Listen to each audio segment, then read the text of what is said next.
Hello everyone, आपका हमारे channel पर स्वागत है। बेताल पच्चीसी की तीसरी कहानी, सबसे ज़्यादा पुण्य किसका। वर्धमान नगर में रूपसेन नाम का राजा राज करता था। एक दिन उसके यहाँ वीरवर नाम का एक राजपूत नौकरी के लिए आया। राजा ने उससे पूछा कि उसे खर्च के लिए क्या चाहिए, तो उसने जवाब दिया 1000 तोले सोना। सुनकर सबको बड़ा आश्चर्य हुआ। राजा ने पूछा, तुम्हारे साथ कौन कौन है? उसने जवाब दिया, मेरी स्त्री, बेटा और बेटी। राजा को और भी अचंभा हुआ, आखिर 4 जने इतने धन का क्या करेंगे। फिर भी उसने उसकी बात मान ली। उस दिन से वीरवर रोज 1000 तोले सोना भंडारी से लेकर अपने घर जाता।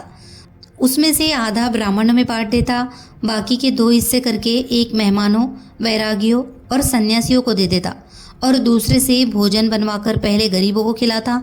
उसके बाद जो बचता उसे स्त्री बच्चों को खिलाता, आप खाता।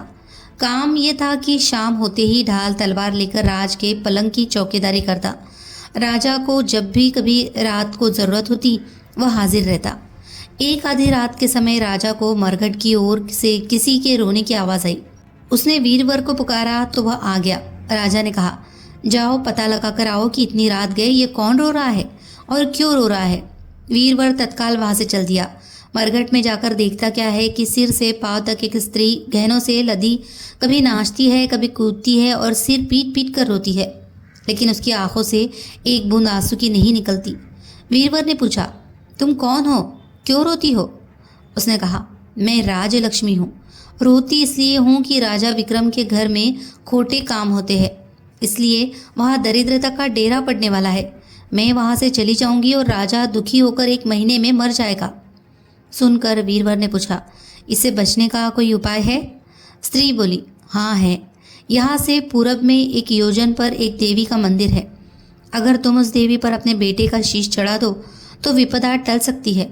फिर राजा 100 बरस तक बेखटके राज करेगा। वीरवर घर आया और अपनी स्त्री को जगाकर सब हाल कहा। स्त्री ने बेटे को वीरवर घर आया और अपनी स्त्री को जगाकर सब हाल कहा। स्त्री ने बेटे को जगाया, बेटी भी जाग पड़ी। जब बालक ने बात सुनी तो वह खुश होकर बोला, आप मेरा शीश काट कर जरूर चढ़ा दे। एक तो आपकी आज्ञा, दूसरे स्वामी का काम, तीसरे यह देह देवता पर चढ़े। इससे बढ़कर बात और क्या होगी, आप जल्दी करें। वीरवर ने अपनी स्त्री से कहा, अब तुम बताओ। स्त्री बोली, स्त्री का धर्म पति की सेवा करने में है। निदान 4 जने देवी के मंदिर में पहुंचे। वीरवर ने हाथ जोड़कर कहा, हे देवी, मैं अपने बेटे की बलि देता हूँ, मेरे राजा की 100 बरस की उम्र हो। इतना कहकर उसने इतने जोर से खांडा मारा कि लड़के का शीश धड़ से अलग हो गया। भाई का यह हाल देखकर बहन ने भी खांडे से अपना सिर अलग कर डाला। बेटा बेटी चले गए तो दुखी माँ ने भी उन्हीं का रास्ता पकड़ा और अपनी गर्दन काट दी। वीरवर ने सोचा कि घर में कोई नहीं रहा तो मैं ही जीकर क्या करूँगा। उसने भी अपना सिर काट डाला। राजा को जब यह मालूम हुआ तो वह वहाँ आया। उसे बड़ा दुख हुआ कि उसके लिए 4 प्राणियों की जान चली गई। वह सोचने लगा कि ऐसा राज करने से धिक्कार है। ये सोच उसने तलवार उठा ली और जैसे ही अपना सिर काटने को हुआ कि देवी ने प्रकट होकर उसका हाथ पकड़ लिया। बोली, राजन, मैं तेरे साहस से प्रसन्न हूँ, तू जो वर मांगेगा सो दूंगी। राजा ने कहा, देवी, तुम प्रसन्न हो तो इन 4 को जिला दो। देवी ने अमृत छिड़क कर उन 4 को फिर से जिला दिया। इतना कहकर बेताल बोला, राजा बताओ, सबसे ज़्यादा पुण्य किसका हुआ? राजा बोला, राजा का। बेताल ने पूछा, क्यों? राजा ने कहा, इसलिए कि स्वामी के लिए चाकर का प्राण देना धर्म है, लेकिन चाकर के लिए राजा का राजपाट को छोड़ जान को तिनके के समान समझकर देने को तैयार हो जाना बहुत बड़ी बात है।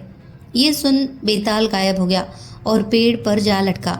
बेचारा राजा दौड़ा दौड़ा वहाँ पहुँचा और उसे फिर पकड़ कर लाया तो बेताल ने चौथी कहानी कही। अगर आपको हमारी कहानियाँ पसंद आ रही हो तो प्लीज़ इन्हें लाइक करें, शेयर करें और कमेंट करें और हमारे चैनल को सब्सक्राइब भी कर लीजिए। और बेताल पच्चीसी की संपूर्ण कहानियों को सुनने के लिए हमारी आने वाली कहानियों को भी सुनें। धन्यवाद।